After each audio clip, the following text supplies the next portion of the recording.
ladies and gentlemen. Welcome to the ACT branch of the AIIA. My name's Heath McMichael and I'm branch president.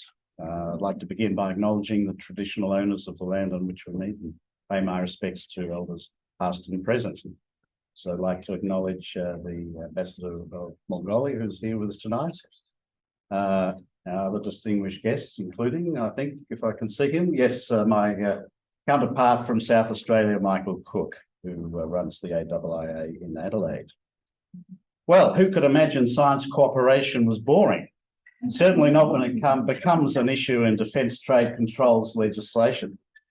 A recent symposium at the Academy of Science here in Canberra considered the tricky nexus between security and science cooperation.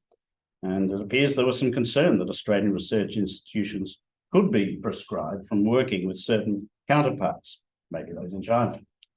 Australia's ambassador to the United States, none other than Kevin Rudd, commented, it's going to be increasingly difficult to de-risk engagement in the interests of normal scientific collaboration.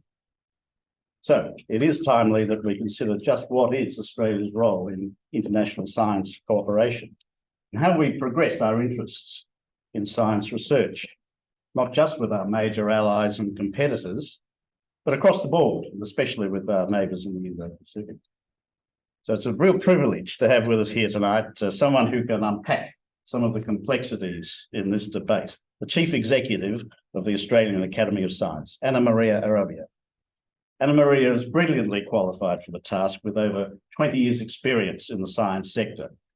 She's led reform in global science engagement, science policy, and improving diversity and inclusion in science. Anna Maria has held senior positions as CEO of Science and Technology Australia and Deputy Director of Questacon. In these roles, she worked extensively with the business, community sector, parliamentarians and the media. I know she's getting ready right at the moment for the Malaspina Awards for European Science Cooperation, organised by the Spanish Embassy tomorrow at the Shine Zone. So, as per our normal format, Anna Maria will speak for 20 minutes or so. Before we go to questions from participants in-house and those online, I'm told we've got quite a good number online tonight who will use the Q&A function on Zoom. So we aim to finish at 7 p.m. And now it's over to Anna Maria. Thank you. Thanks ever so much. For the benefit of those online, should I stay seated? Or Happy to have you stay seated, yep. Yes. Okay, fantastic. Thank you. We've got you tracking. Thank you. Thanks so much for that introduction. And could I also acknowledge the Ngunnawal people, the traditional owners of the land, and of course our fellow scientists. It's such a pleasure to be here. And indeed, when Heath and I spoke, I thought it might be quite timely and useful to give an overview of some of the international engagement work that the Australian Academy of Science undertakes. But of course, since then, a lot has happened internationally, and you've just alluded to our national symposium earlier this week, which coincided with the publication of the Defence Trade Control Amendment Bill, which I'd be very happy to speak about as well. I'll leave that to last to questions if it comes up, but I'm happy to explore some of those issues. But it is actually a very important time, I think, for science, and a time where science has probably never been so valuable and so vulnerable in our world. So I have the great pleasure of being the Chief Executive at the Australian Academy of Science, and we do many, many things. But to kind of situate you in what I'll present today, we are Australia's member of the International Science Council. And if we could go to the first slide. The International Science Council, for those who don't know, is the global body for and of science. It brings together research organisations, learned academies, international scientific unions, so international national bodies. There are around 200 of them around the world under this one umbrella of the International Science Council. It's a not-for-profit organisation. It's not an official part of the UN system, but operates to complement and deliver advice to it. Its mission is to act as a global voice of and for science. And I think it's fair to say that in recent times, the International Science Council has really been shaken up and transformed under the leadership of Sir Peter Gluckman, who is their current president. And increasingly, They are drawing on their members across the world, and in Australia, it's ourselves, but there are also associate members in other parts of Australia, like the Academy of Social Sciences, the Early and Mid-Career Research Forum of the Academy, which brings together young researchers. They're also associate members. So really bringing together the voice and expertise of its members, synthesizing that and using that knowledge base to provide advice to the multilateral system, to the UN and its agencies. And it's doing this across a range of areas, of course, with all of the major challenges of our times. There is a particular focus on meeting the Sustainable Development Goals and providing advice for that purpose, but it is in no way exclusively its focus. They also have other activities such as looking after the freedom and movement of scientists. They have been involved in that task and that responsibility for decades. And it's often as you would know, the work that happens behind the scenes we don't hear much about. Might be a scientist who's detained in a country and works behind the scenes to try and ensure that scientists and science are free and open. So as part of the, I guess, transformation of the International Science Council, they were very keen to ensure that the voice of science across the globe, and particularly the voice of parts of the globe that is often underrepresented, changes. So to really raise the voice of science everywhere. And, you know, their focus of late has been on ensuring there is a voice from the so-called Global South. I personally don't love that term, but we all know what we mean by that. But ensuring that those who are usually most impacted by decisions made in the Global North have an opportunity to input their expertise to inform those decisions.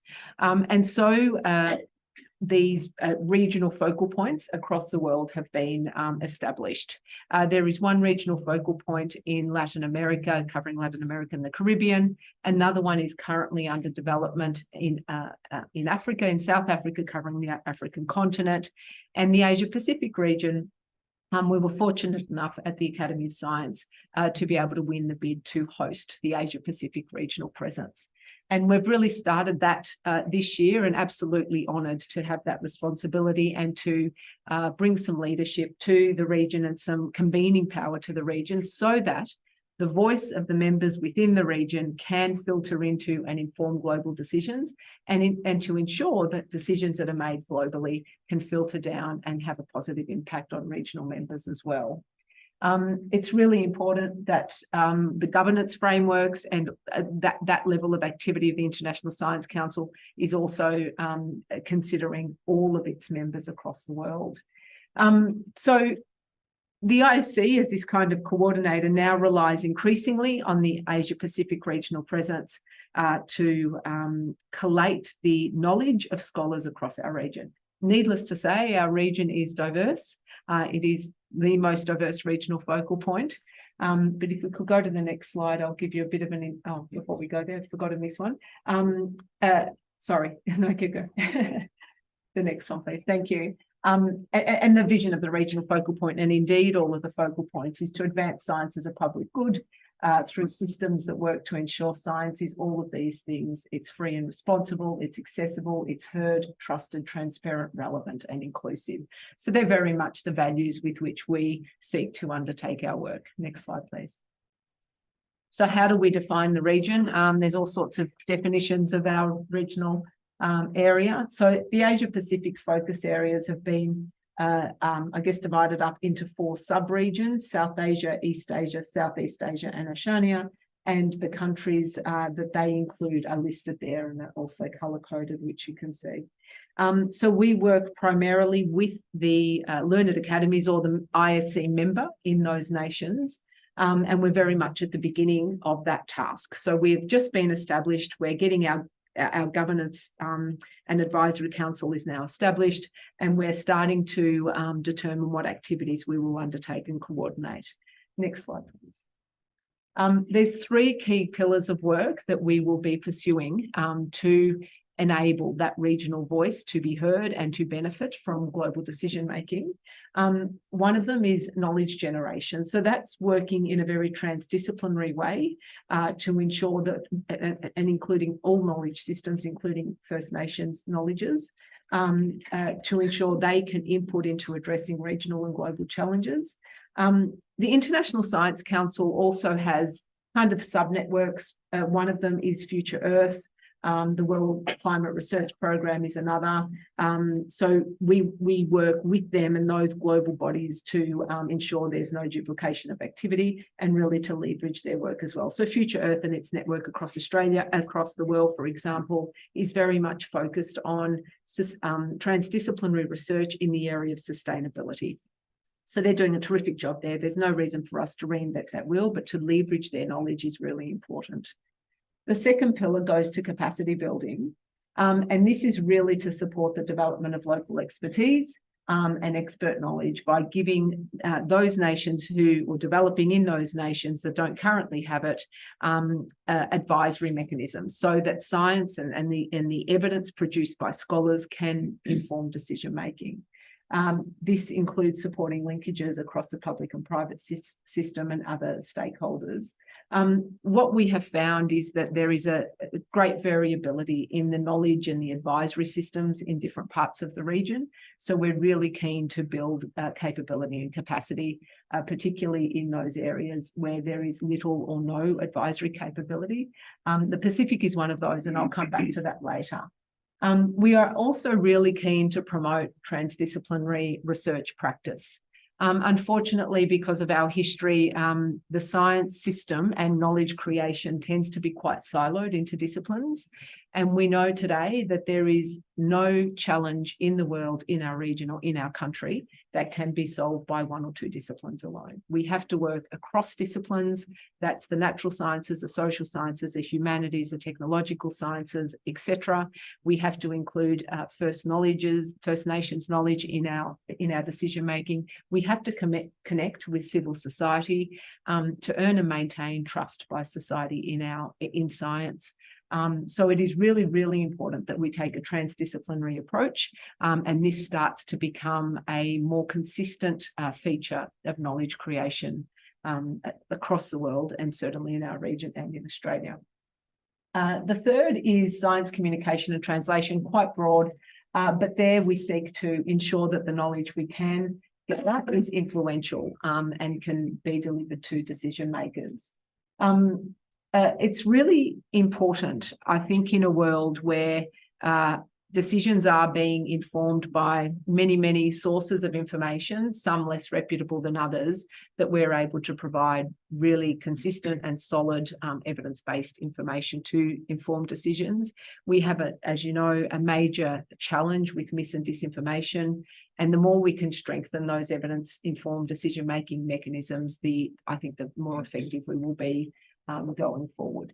And of course, efforts to strengthen science diplomacy. So really ensuring those lines of communication across all stakeholders, including the general public, are open. Next slide, please. So as I said earlier, we're at the beginning of our work in terms of determining what the priorities of the region and the sub-areas within the region will be. I should have mentioned we were most fortunate to be given a grant from the Australian government to support our role as the regional focal point. It has and will make a significant difference. For example, the Latin American and Caribbean regional focal point doesn't enjoy the same level of government support. They are doing really, really well, but are quite limited in what they're able to do without some of that additional support locally.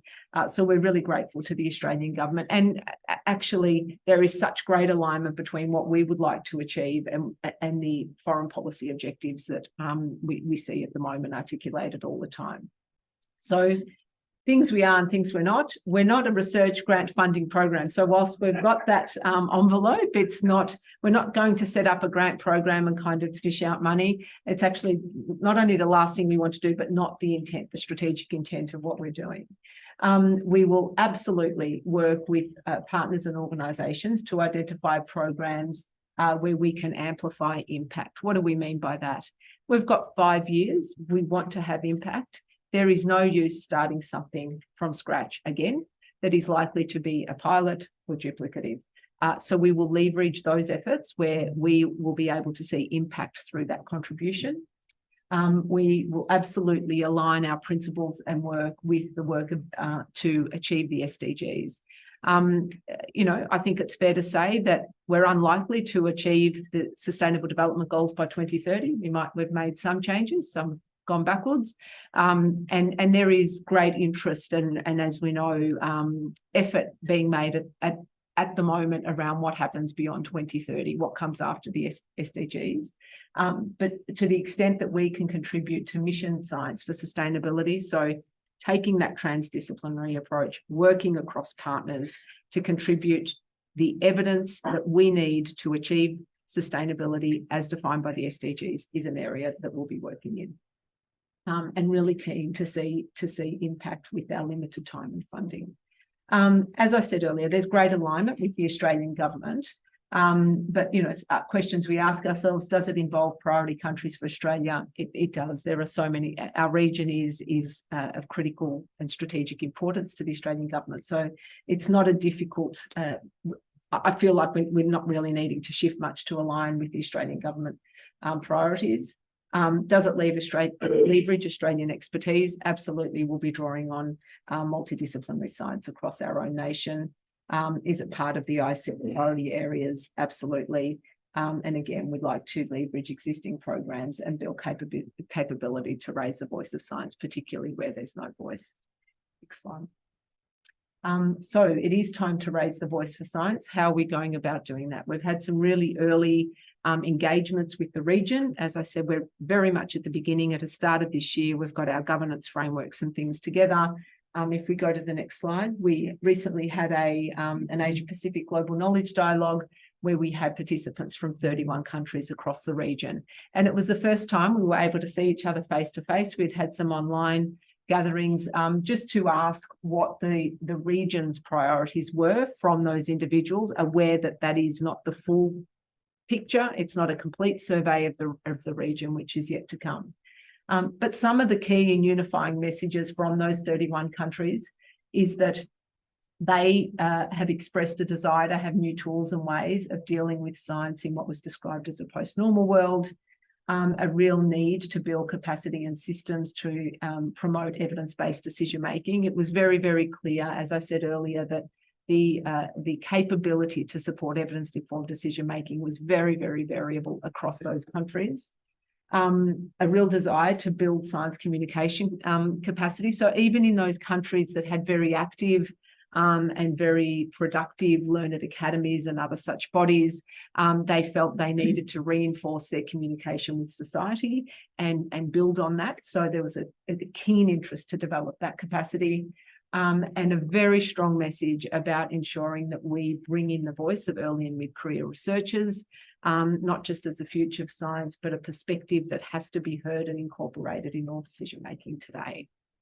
Next slide, please. On the sidelines of that meeting, there were a couple of workshops, and I raise this one only because it is so relevant to so much of the discourse in our nation today. So we were able to assemble from 14 different countries those people who have knowledge and expertise in how artificial intelligence is impacting their science systems. And it's fair to say that most people feel quite underprepared. We spoke about all of the things you would imagine. So how is AI impacting science systems and knowledge generation? What's been prioritised in those countries? Are there policies and frameworks that have been developed to guide AI and its use in those countries? Is the national research community of that given country feeling prepared or not? And it was an overwhelming no. What sort of institutional arrangements are in place to implement the technology and its safe and responsible use? What's been achieved and what's next steps? So that workshop and the information that we were able to collect there is feeding into a report, which will be, we expect it to be finished by the end of this year and will be published by the Centre for Science Futures. It's the think tank associated with the International Science Council. I think it's really pertinent, it's timely, and all of us, not just the science sector, have a lot to do when it comes to AI. So it's one of these interesting issues. It's science that delivered AI, but science is also being challenged by AI in the way we develop our knowledge. Thank you.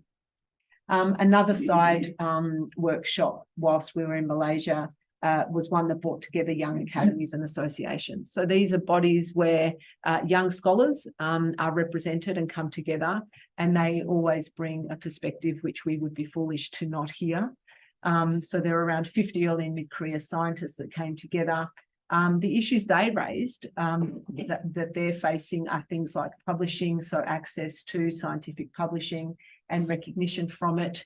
Not dissimilar to a recent report just yesterday, we released, the Learned Academies of Australia together with the Chief Scientist released a report on research assessment and impact. So how do we assess and measure research in Australia, and is that serving us well? And actually an over-reliance on publication is not serving us well, and it was very much reflected in this global discussion as well. Being recognised by seniors and overseas peers was important, raising funds for research, and young researchers feeling quite anguished and dispirited by the absence of support for their work. And that also ran into a work-life balance, because if you're working really, really hard to secure that next grant and deliver on it and all of the work that comes with that, it is quite difficult to achieve balance in other parts of your life. So they absolutely highlighted how important it is to include the voices of early and mid-career researchers in research, whether that's basic or applied research. That's fundamental discovery science as well as applied science and technological development. There was a suggestion that young academies, which are the collective of younger scholars, could work within or alongside the more senior bodies like the Academy of Science in Australia, but the equivalents internationally, so that there's an integration of views and that policies and work are developed together. So it was an interesting perspective that I thought was worth sharing, given that they're our future. Yeah. Next slide. And then finally, and this was, I must admit, a real career highlight, actually, and one of the more meaningful things.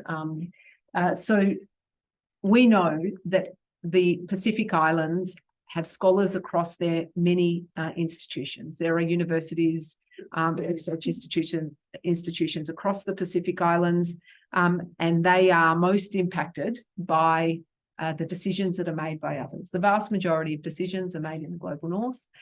The people who are most vulnerable and impacted by those decisions are these scholars and their citizens. And yet there is no way for those Pacific scholars to convene across the Pacific Islands in order to contribute their knowledge, including Indigenous knowledge, to global decision-making. There's bits and pieces. So there's fantastic initiatives like SPREP and DFAT-funded initiatives and the Pacific community. Often they are around particular issues. So it might be climate change. Often they are focusing on singular universities like the University of the South Pacific. All fantastic, but no way for the collective knowledge, and especially the Indigenous knowledge across those scholars to convene and filter into global decision-making. And so it has been long discussed whether they need an academy of sorts. So it wouldn't be an academy like the lovely Shine Dome down the road that I enjoy every day, but something that a convening opportunity for them. And so there were 60 Pacific scholars who gathered in Samoa just a couple of weeks ago. And I really went there to listen, to hear their voices. I spoke a little about what makes an academy, what are the key features of an academy to make it functional, but otherwise listened. And there was overwhelming agreement that they needed a mechanism to come together. And the way they described that was a Pacific Academy for Sciences and the Humanities. There was really just overwhelming support that its time had come. And they were very strong in articulating the need to generate, synthesize, and contribute knowledge in a way that respected the Pacific way, that local scientists and Indigenous communities who possess unique knowledge have an opportunity to contribute that in the Pacific way, and that we move away from what is now the importation of knowledge, but actually the co-creation of knowledge with them. So an academy would give them a mechanism to organise and to ensure their local knowledge gets into the global scientific dialogue. So out of that, an establishment committee was born, and they've been meeting over the last couple of weeks to go through all of the logistics that are needed to establish an academy. And it's one of those moments I often think back to Sir Mark Oliphant, who founded the Australian Academy of Science, and think, I wonder what it was like in those days when this place was born and the considerations they were giving to what the nation needed. And if that establishment committee is having those conversations for those scholars now, which is terrific. Next slide. I put this up just in case there were people in the audience who might have known these individuals, but this is our advisory council. Professor Jagadish is the president of the Academy of Science, and Professor Bathanya is she's on the International Science Council governing board, but she's also in Uruguay, so part of the regional focal point in Latin America and the Caribbean. And that was quite deliberate to ensure that we have connections between the regional focal points. And then each of the regions, so Oceania, South, Southeast, East, have representatives there, and they are the representatives. And then there are two additional members to ensure that we were able to balance the other inputs that we needed. So to ensure that we had good age distribution, gender distribution, that there were no parts that were missing, I guess. So that's our advisory council. We're meeting next week or the week after next. But it's all coming together. We've had some discussion with them already, but formally with all of them in place, it will be next week. They're a really dynamic bunch. Next slide.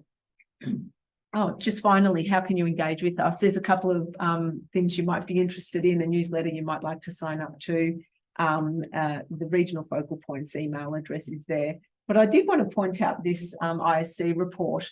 And it goes to flipping the science model. So it effectively says we need to do science and knowledge generation and synthesis differently if we are going to achieve all of the things we do and we need to, including solving global challenges, ensuring that we are accessible, transparent, and all those values I mentioned earlier.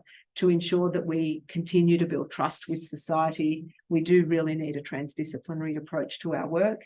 It's a terrific report. I highly commend it to you. And it does really propose that if we're going to meet the sustainability challenges of our globe, we need to think about how we go about that differently. I think that's it. I don't think I've got another slide there. What's the next? Yeah. Thank you. All right. Well, thank you indeed. Go straight to questions, and I'll just ask people to identify themselves briefly and speak up so that we can hear you. But let me get the first one in, if I may. And you were mentioning earlier about all the countries in the regional focal point having a common interest in new tools and capacity building. So I'm just wondering if you could tell us a bit more about how they see that capacity building. Is it mainly education of there's up and coming younger generation in science, STEM issues? Is it more of a technological input of some sort, or how does that capacity? How is it expressed or improving the capacity? Particularly, I think is there other avenues there for educational collaboration between all the partners in your group, and if that's part of that process? Yes. So the number one issue across those countries in the region was looking at their scientific advisory mechanisms from the Pacific that have zero through to those who have semi-developed mechanisms. So an ability to be able to bring to bear the extraordinary research knowledge that is generated in those individual countries to help inform decision-making by their own governments, as well as to inform regional decision-making, as well as to have capacity for it to inform global decision-making. There is very variable capability across our region, and that uplift is required, greater in some parts of the region than others. There are some parts of the region that do this very, very well. Australia does it moderately well, but I wouldn't say that we have nailed it either, to be honest. And I can talk about some of the evolution of science advisory mechanisms in Australia through the Australian Academy of Science, if you wish. Education of younger people and education period of very young people, primary level, is always top of mind. in each of those organisations, they do think about how to, create an environment where the future is educated, sound, and able to continue address major issues. But the number one was scientific advisory. All right, thank you. All right, yes, Rosemary. Thank you. My name is Rosemary Ganley and I come from the defence part of the world. So I'm very interested in but I'm looking at your map. Because for me, maps, where is Tahiti on that? Are they in or out?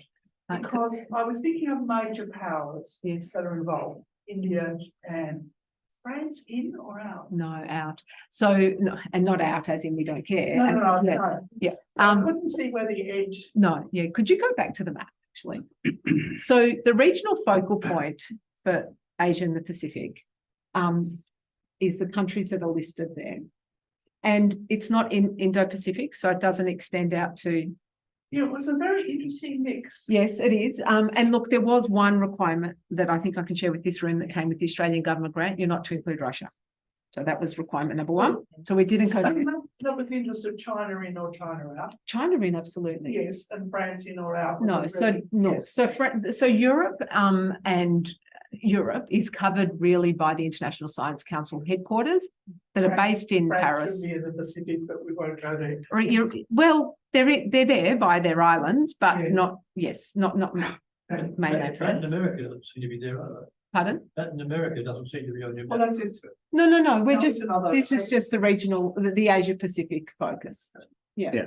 That's why I just wanted to know whether Japan was in or out. It's not all the focal points, right? No. This is just the the Asia Asia Pacific Pacific. focus. These are major powers Yes. that are on your map. Yes. Who are connected via ISC headquarters. Yes. Absolutely. And the regional focal points enables ISC headquarters to have better feed into and feed out from the globe, because if they're trying to work with all of the countries themselves, they're probably not going to get across it. There's some very powerful countries in that mix. There are. We appreciate that, indeed, and very different needs. It's easily the most diverse regional focal point and region of the world. Okay, Dennis. Thank you very much for an excellent presentation. Thank you. Very good picture of the Asia Pacific focus, the regional role of Australia as a centre. How do you think Australia's template goes as a model for everybody else? Are we meeting those sort of objectives that we describe for science in the region? Are we meeting those in Australia? Excellent. How science-based is our policy formulation, for Not- example? Not enough is the short answer. But I would say that as CEO of the Australian Academy of Science, I'll take you through a little bit of history here. So we've done a lot of work to compare science advisory mechanisms in Australia compared to other countries. And science advice is delivered to decision makers in institutional ways. And by that, I mean CSIRO is an advisor to government. The chief scientist is independent, but an advisor to government. There are bodies and committees within government that deal with specific policy areas. So they might be environmental committees, Great Barrier Reef advisory committees, those sort of things. So there's a range of different ways in which advice gets to government. As an academy, we have long argued one of the role of learned academies across the world is to be an independent advisor that is outside of government. And with that independence comes transparency, comes the convening power that the learned academies are able to provide. But does the government routinely seek the evidence base to inform its decisions? No, it doesn't. When the pandemic started, it was terrible, but also an opportunity for the Academy to demonstrate to government how important it was that evidence informs their decision making. And I should say I'm using evidence informed and not evidence based really deliberately, because we understand that there are many things that inform decisions. We do not accept, however, that science isn't one of them. So it should be as important as the regular economic evidence that informs decisions, as important as the polling and surveying and other things that inform decisions. So we accept that, decisions are not made only because of what science says, and nor should they be. But science isn't routinely delivered there. So we worked really hard with government to set up independent advisory mechanisms to support them during the pandemic. And to the credit of the government, they accepted that, and scientific advisory mechanisms were set up that persist today beyond the pandemic. Can they be strengthened? Absolutely. Does the Australian Academy of Science operate like the National Academy of Sciences in the US, where there is a mandate to deliver advice to government all of the time on everything? No, we're not there yet. But it's also Not there yet. not there yet. I don't plan on giving up anytime soon. We're also 70 years old next year. They're a little bit older than us. And the Royal Society of London is just understood to have that role. It's mandated, it's built into their funding, they're independent, but it's expected that they're delivering evidence synthesized in a way that is accessible for decision makers and to inform policy decisions. Our academy does something that perhaps the others don't. We take a very broad view of who are the decision makers. So whilst we absolutely want to provide evidence to ministers and government and the parliament, we play a very active role in providing evidence wherever decisions are made. And a recent example is the work we've done to help create a more science-sensitive legal system. We acted as an independent advisor, scientific advisor to a high-profile case, the Kathleen Folbig case, where we were able to assist the New South Wales justice system with evidence, scientific evidence, in a way that was understandable, that helped them deliberate and come to the conclusions about that case. So wherever decisions are made, science should be heard, is my view. Absolutely. Sorry, can I ask a supplementary? Yeah, sure. Work in other examples of nuclear powered submarines. Yes. And that the government clearly needed, and still needs, some independent advice on the way to do that safely. Absolutely. So you'll be pleased to know we are conducting a roundtable, and I know that sounds like a one-off event. It's not. To get to our roundtable, there's a series of inputs to look at things like safe use, the workforce needs that we'll need going forward. We've started some of that data collection. I was looking at it just before I got here, actually. And that will be independent advice to government on the nuclear science capability of this nation and the preparedness of the nation for that evolution. Chair, can I ask a third question? Yeah, you're very quickly, Dennis, yes. Do you give a talk to the foreign affairs trainees? No. Should. Can you facilitate that? For the trainees. Foreign Trainees. affairs trainees. Yes, the cadets. The cadets. Oh, You know, why do you ask? Can I ask? Well, That's never been interested in science. that's the point. I'm one of the 2 or 3 or 4 PhDs at science that were members of DFAT. And it was something I saw as sorely needed. Yeah. We had Guy Griffith actually as science advisor to foreign affairs and trade way back. And we no longer have that. So I'm just wondering whether the academy could build its interface. We try. DFAT's country focused, and so when you ask someone who should I go to on a science matter, they literally scratch their head and go, "Oh, it's a bit here and a bit there and a bit." And so we develop relationships with individuals, but there's nothing unified about it. The previous secretary was really keen to have constant, Francis Adamson, to have constant engagements with the academy so that we could learn from each other at secretary level and president down. That started, she moved on, the pandemic happened. That needs to be rebuilt. It's not systematic yet. I encourage you to keep trying. I will. And, you know, we'd argue that we need a chief scientist in every department because there's no area that doesn't have an evidence base. All right, now, Ambassador, you have a question. Thank you very much. Yeah. My name is Dawson. I'm Ambassador in Mongolia. Anna Maria, thank you for your presentation. Just I wonder, could you more elaborate to focus area? What are you what kind of initiatives and overtures put forward? Yes. Certainly. Can you elaborate? Yes. I don't mean to be vague with my answer, but we genuinely want to determine and co-design the activities with the region. So part of the gathering in Malaysia, in Kuala Lumpur, was to speak to regional representatives and understand their priorities as a first level of understanding regional needs. Through the advisory council, we'll get further input there. So it may be that we build on a priority project or flagship area that it could be climate change. I'm making that out. It could be water sustainability. It could be a science-focused policy area, or it could be an initiative to build capability. So we might work not on a particular scientific area, but to build those scientific advisory mechanisms that are needed in that particular country or in that particular sub-region. So I don't want to presume what it's going to be. It's not going to be a grants program. It's going to be something we do together and we facilitate. And we believe there's scope for countries who have very particular needs and need support where we can collaborate with them and leverage our efforts. So I know India, for example, has approached us around some work that they'd like to do. And we don't want to stop that work in any way. If we can leverage that through the regional focal point, fantastic.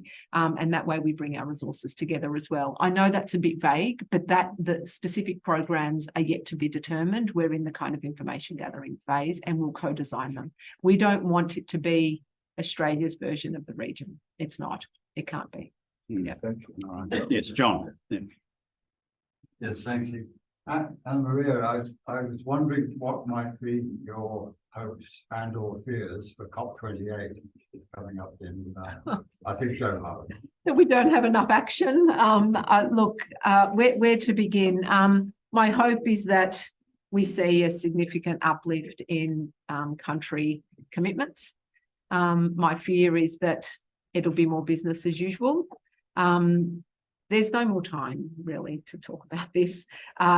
We need to, in my view, turn our attention to the technology that exists and the technological gaps that we already have identified, and to work together to plug those gaps, because we don't just need to reduce our emissions, we need to remove carbon dioxide from the atmosphere. We need to go into negative to meet our targets. And we're not there, and we're not even talking about that enough. So there's so much more work to do. If I could just respond to that, we're pulling CO2 out of the atmosphere. Let's not forget it's what, 420 ppm at the moment, which is huge from a climate change point of view, but minuscule compared relative to the sort of mechanism you're going to need to remove it. It's too dilute. And it seems, I know this is a layman, it seems to me that if you want to remove CO2 from the atmosphere in at any scale, you're going to have to create an economy of the same order of magnitude as the global economy that pumps it there in the first place. So if we stopped emitting today, whatever is already in the atmosphere means we will reach our target. So we need to go beyond that. Yeah. The technology to remove CO2 from the atmosphere at scale is not there yet. No. That's a significant technological gap. That doesn't mean that we shouldn't harness what we do have. It's, we need to throw everything at this. So when you ask about my fears, is that we're not bold enough and at scale enough with our action. The energy demands of doing it at scale Indeed. are astronomical. All right. Thanks, John. I might hear from Richard's question here, I think. Hello, Maria. Richard Matthews. I'm run a little group called Diplomats for Climate Action, and following on from John's question, one of the problems we see in the region is that many of your member countries, or some of them, Southeast Asia, aren't really sort of focused on climate change. Indonesia, for example, has made commitments, but it's not really doing much yet. It's still waiting for international assistance. And they're running a presidential campaign now where climate change is virtually non-existent. Is there a role for the International Science Council to enter that debate and try and influence and work with scientists in Indonesia or in other countries in the region to try and help raise awareness of the climate catastrophe we're facing? So if we can raise capability in scientific advisory mechanisms to get to a point where presidents, prime ministers, leaders in individual countries are receiving advice from the scholars of their country and from the world to inform their decisions in a robust way, it's not going to solve everything, but it does hold a level of accountability to those decisions. Where we see that works well, it's, the knowledge of scholars is respected and it does input into decision-making. In some countries, you can get away with not talking about it because that input isn't there's not a strong evidence-informed decision-making culture or mechanisms to support that.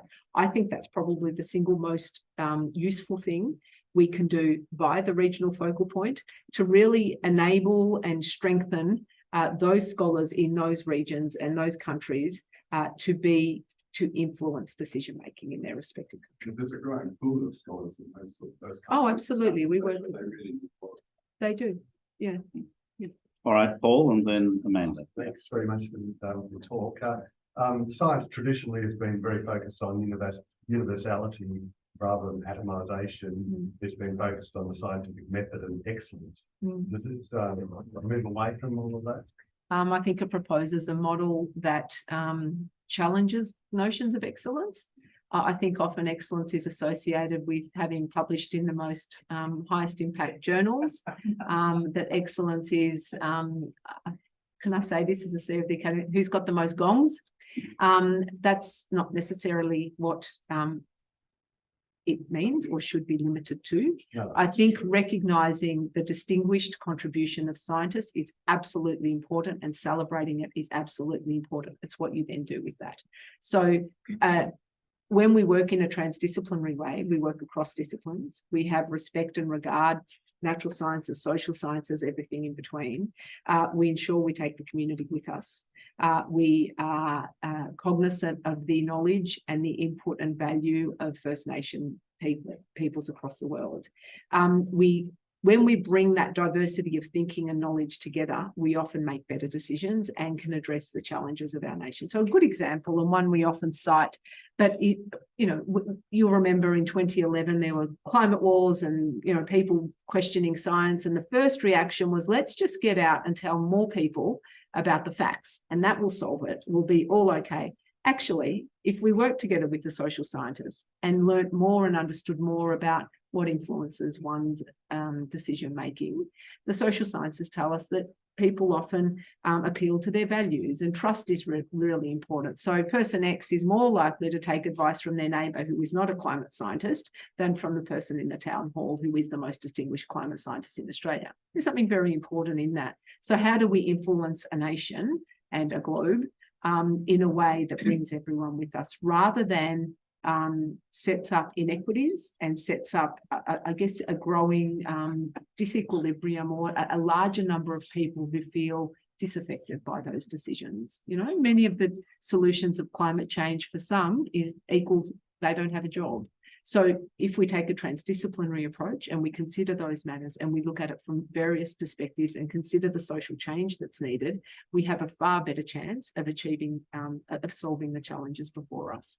In some areas, not all. For example, in medicine, surely randomized controlled trials. Oh, I'm not moving away from that. No, that has to be part of the decision making. Absolutely. But you also have consumer representatives on groups to help understand ethical considerations of might be artificial reproductive technology, or it might be, other things. No one's suggesting that the peer-reviewed mechanism of science is broken. No, absolutely not. We've relied on it and we must continue to rely on it. What I'm saying is, when we're addressing big issues and we're dealing with decision makers, those inputs need to be transdisciplinary, including the basic science that comes from a very systematic knowledge generation methodology. Absolutely. Yes, Amanda. Yeah, hi, Amanda Lynch, Vice President, ACT Branch. Thank you for your excellent presentation, Maria. It was fabulous. And I'm just interested in this idea of a Pacific Science Academy and what the steps, I think it's a fabulous idea, and what are the steps that need to be taken for this to actually become reality. And presumably a big part of this is funding. So it would be obviously funding from different sources, and how far has that been achieved? Great. So we've had the first meeting. The Establishment Committee is gathering to discuss a range of things. Everything from what would the objectives of the Academy be? Who would be its members? Do you need a two-tiered system for younger members? Do they all come in together? What governance arrangements would exist? Would you have a governing council? What does that look like? So they're very much at the nuts and bolts at the moment. It's the overwhelming, everyone's desire is that it be an academy by the Pacific for the Pacific. There is no use Australia, New Zealand, US, France going in saying, we'll do it for you, and you just come along to the meetings, or we gather your knowledge. This has to be by them and for them. And so that doesn't mean, though, that countries cannot contribute to its operations and ways to ensure good governance, so it's sustainable into the future. So whilst no one's spoken about money yet, there is an implication, and one that I think countries are willing to step up to seed fund the operations for the first 5 to 10 years, to enable it to be more than a pilot. But its operations and its work would be by and for the Pacific. And hopefully Australia will contribute from their signals about that. Yeah, so I mean, I think the regional focal point, and one of our pillars is capacity building. I think there is scope, and this isn't me making any commitments, but I think there's scope for the regional focal point to assist in building capacity, and that might be through some of the programs they decide on, or it might be through the operations of it. That's kind of detail we need to work through. But I think we'd be foolish not to support their sustainable the development of a sustainable model in some way. Yeah. Any other questions? Yes, Ruth. Just with the regional focus that you've given, the APEC summit, which I think is still on. Happening now. Yeah, it is. And its theme, creating a resilient and sustainable future for all. And it highlights the digital economy, clean energy, food security, etc., creating jobs linked to all of this. This surely will bring our government much closer to the science of the future and provide more funding.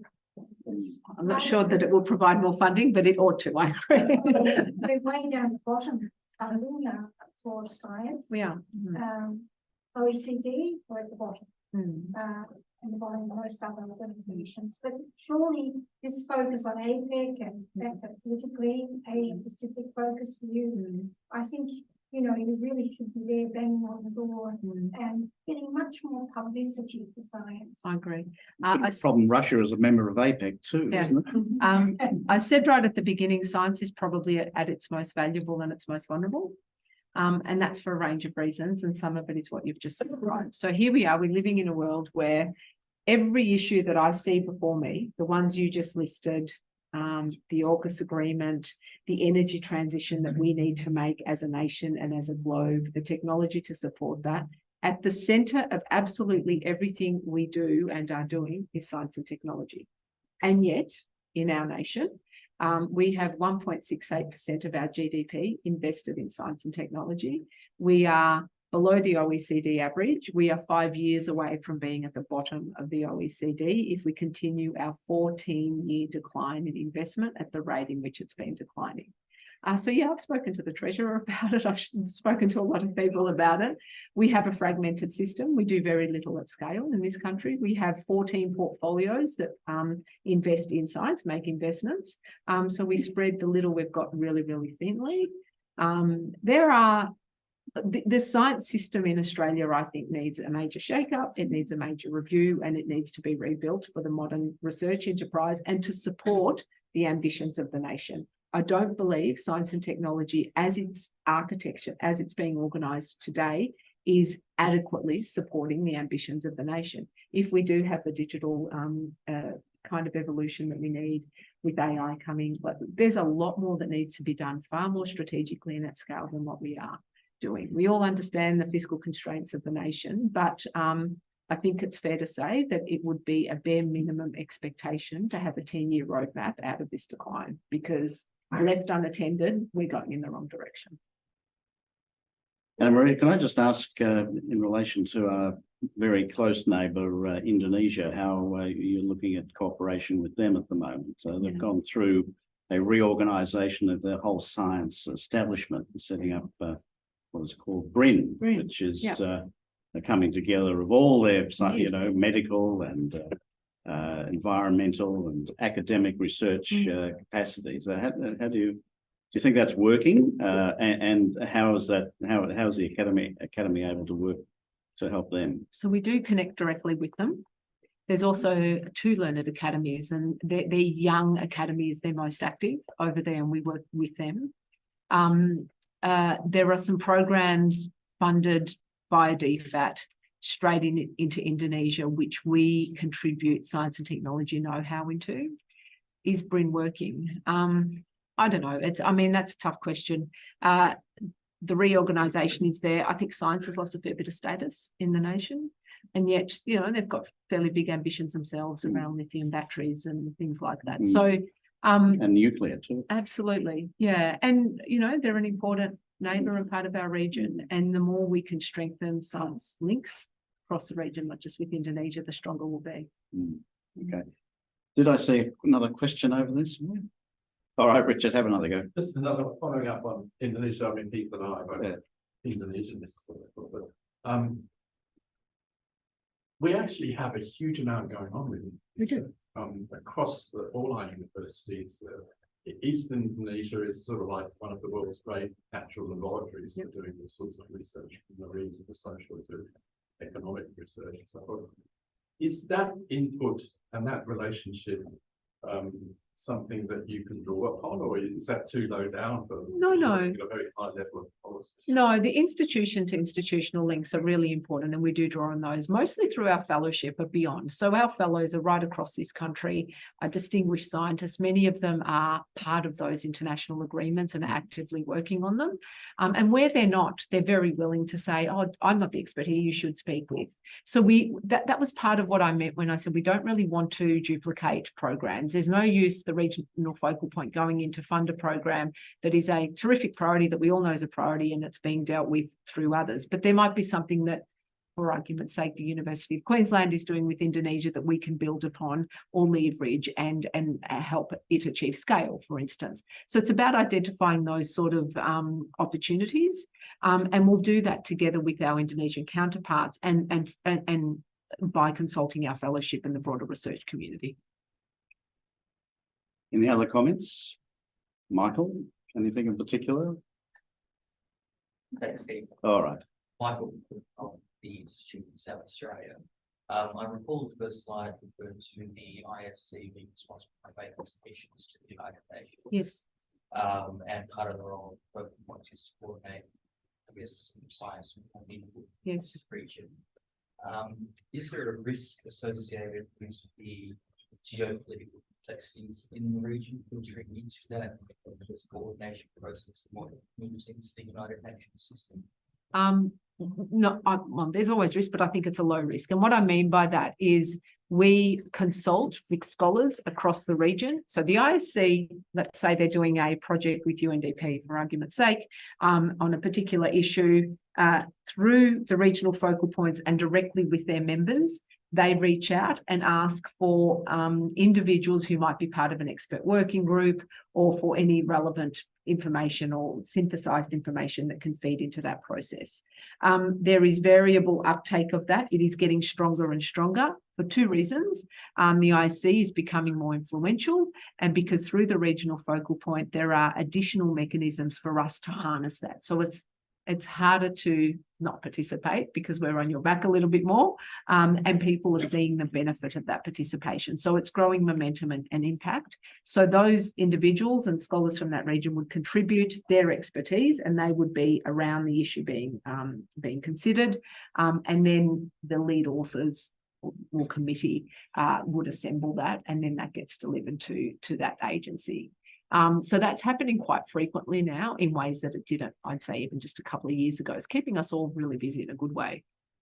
Do you find that contribution changing at the higher levels in the United Nations? So yes, it is. Another thing the IC has been able to do is set up in New York is it a Friends of Science? Now, I wasn't all that familiar with the Friends groups, but my understanding is that they can be quite influential within that system. So they're now leading the secretariat or the coordination of that. They're involved in high-level political forums and things like that. They're really inserting themselves, and Peter Gluckman is speaking at the highest levels now. So yes, I think that the change is happening. It's not a revolution, but it's happening. Yeah. All right, well, we might leave it there, as I know Anna Maria's week is not even yet close to being finished. But I do want to say on behalf of the branch that it's been great to hear your very clear exposition about the development of science cooperation in the region. It's glad to hear that that's healthy and not bogged down too much in the geopolitical tensions we seem to hear or talk about every day. So thank you very much for coming. We do welcome you back on any other further occasion in the future. And in the meantime, with all your endeavours, including in the Pacific, all the best on Thank behalf you. of. Thanks.